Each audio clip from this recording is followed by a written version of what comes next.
অনুষ্ঠান বাড়ির স্বাদে দই বেগুন করার জন্য আমি একটা বড় মাপের বেগুন নিয়েছি, আর সেটা বোটা সহ এই যে কেটে নিয়েছি।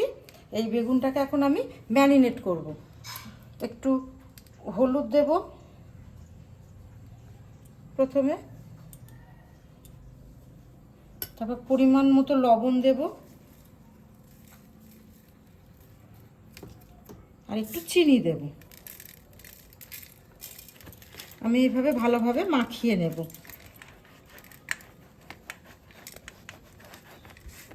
পুরো গায়ে, বেগুনটার গায়ে ভালোভাবে মাখিয়ে নেব। সব বেগুনগুলো ভালোভাবে ম্যারিনেট করা হয়ে গেছে, যাতে নুন, হলুদ আর এই চিনিটা বেগুনের মধ্যে ঢোকে ভালো মতো, সেই জন্য আমি এটাকে কিছুক্ষণ রেস্টে রাখবো। এবার আমি দইটাকে ফেটিয়ে নেব। দইয়ের মধ্যে আমি হলুদ গুঁড়ো দিচ্ছি কালার আসার জন্য, একটু ধনে গুঁড়ো দিচ্ছি, আর চিনিটা একটু বেশি পরিমাণে দেবো, যেহেতু টক দই, এটা ব্যালেন্স করার জন্য চিনিটা একটু বেশি পরিমাণে দেব, আর অল্প লবণ দেব। দিয়ে এটাকে ভালো করে আমি ফেটিয়ে নেব। এটা খুব ভালোভাবে ফেটানো হয়ে গেছে, এর মধ্যে কোনো লাম্পস নেই। এই যে এবার আমি বেগুনটা লাল লাল করে ভাজতে যাব।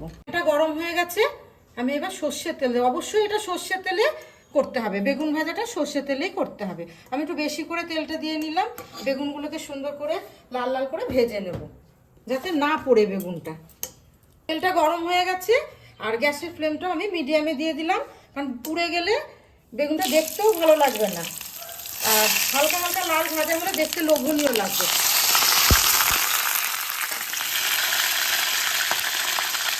এই যে বেগুনগুলো বেশ লাল লাল করে ভাজা হয়ে গেছে, বেশি পোড়েনি। আমি এবার তুলে নিচ্ছি। এইভাবে একে একে সব বেগুনগুলো ভেজে নেব। বেগুনগুলো সব ভাজা হয়ে গেছে। বেগুন ভাজার তেলেই আমি ফোড়নগুলো দিচ্ছি। শুকনো লঙ্কা,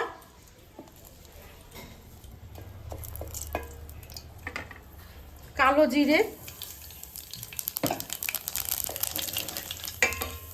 আর এখানে 1 ইঞ্চি মতো আদা বেটে রেখেছিলাম, সেটা দিয়ে দিচ্ছি।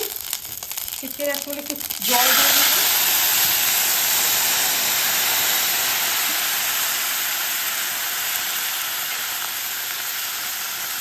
জল দিতে আমি মশলাটা কষিয়ে নিচ্ছি। এর মধ্যে দেবো কাশ্মীরি লঙ্কার গুঁড়ো,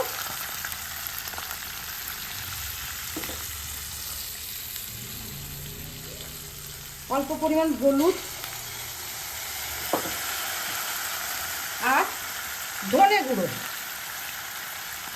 দিয়ে মশলাটা ভালো করে আমি কষিয়ে নেব। এরপরে কাঁচা লঙ্কা চিড়ে রেখেছি, এগুলো দিয়ে দিলাম। একটু নাড়াচাড়া করে নিয়ে যে দইটা ফেটিয়ে রেখেছি সেটা আমি এর মধ্যে দিয়ে দেবো। ফেটানো দইটা এর মধ্যে আমি অ্যাড করে দিচ্ছি, যে এটা সমানে নাড়তে হবে, যাতে এটা লাম্পস না হয়ে যায়। নাড়িয়ে নাড়িয়ে কষিয়ে নিতে হবে।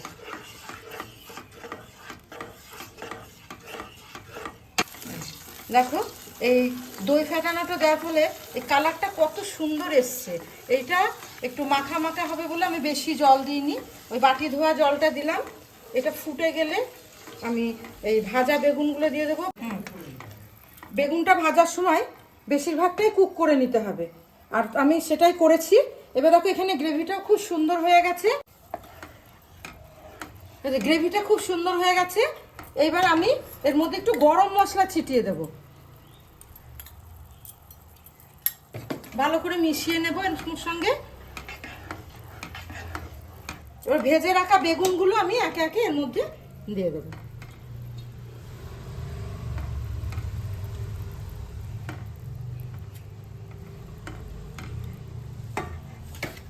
বেগুনগুলোর গায়ে আমি এইগুলো একটু, গ্রেভিগুলো একটু দিয়ে দেবো উপর উপর।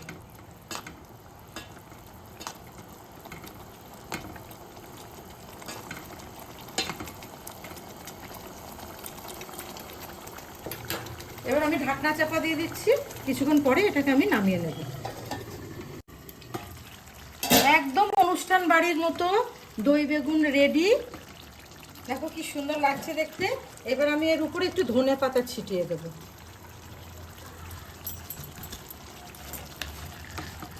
তারপর গরম গরম ভাতের সঙ্গে পরিবেশন করব, একদম হাত চেটে পুটে খাবে।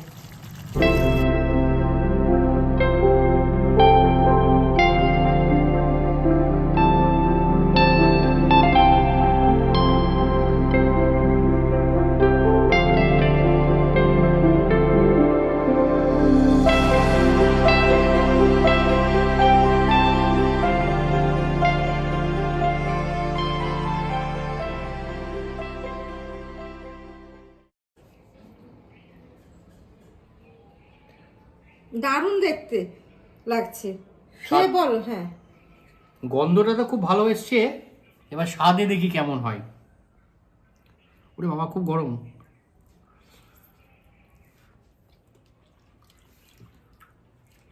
খুব ভালো স্বাদ হয়েছে, একদম অনুষ্ঠান বাড়ির কথা মনে পড়ে যাচ্ছে।